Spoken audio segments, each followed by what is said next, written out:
আসসালামু আলাইকুম। আজকে বাংলাদেশ বনাম ভিয়েতনামের ফিফা ফ্রেন্ডলি ম্যাচটা দেখে একবারের জন্য মনে হয় নাই যে বাংলাদেশ দল আসলে দল হিসেবে ভিয়েতনামের বিপক্ষে একটা ইন্টারন্যাশনাল ম্যাচ খেলছে। মানে এটা পুরোপুরিভাবে মনে হয়েছে একটা পাড়ার কোনো ফুটবল টিম একটা ইন্টারন্যাশনাল ম্যাচ খেলতে নেমে গেছে। একটা প্লেয়ার ইন্ডিভিজুয়ালি ভালো খেলতে পারে না। ইভেন হামজা চৌধুরীকেও আজকে খুব একটা খুঁজে পাওয়া যায় না। শেষের দিকে যদিও হামজা চৌধুরী ছিল। আর অ্যাটাকের কথা কি বলবো, লাস্টে কয়েকটা অ্যাটাক তাও দুর্দান্ত অ্যাটাক বলা যাবে না।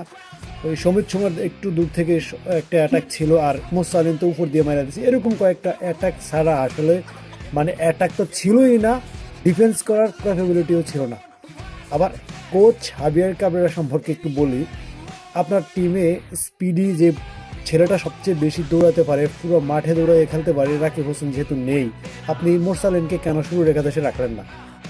দ্বিতীয়ত, আপনার তফু বর্মন যে কিনা পরীক্ষিত একজন পারফর্মার, সে ডিফেন্সে নাই, তাহলে আপনি বিশ্বরথকে কেন শুরু রেখাদেশে রাখলেন না? মানে কোন যুক্তিতে উনি কোচিং করায় উনিই ভালো জানেন। যাই হোক, সব কিছু মিলে আজকে বাংলাদেশের জন্য দিনটা ছিল না। কেননা দুই একজন হয়তো বা খারাপ খেলতে পারতো, আজকে টিম গেম খারাপ খেলছে বাংলাদেশ। টিম হিসেবে খুব বাজে একটা ম্যাচ উপহার দিছে আমাদেরকে। যাক, নেক্সট ম্যাচ সিঙ্গাপুরের বিপক্ষে, আশা করি এই ম্যাচে যে ভুলগুলো ছিল এখান থেকে বাংলাদেশ শুধরে নেবে।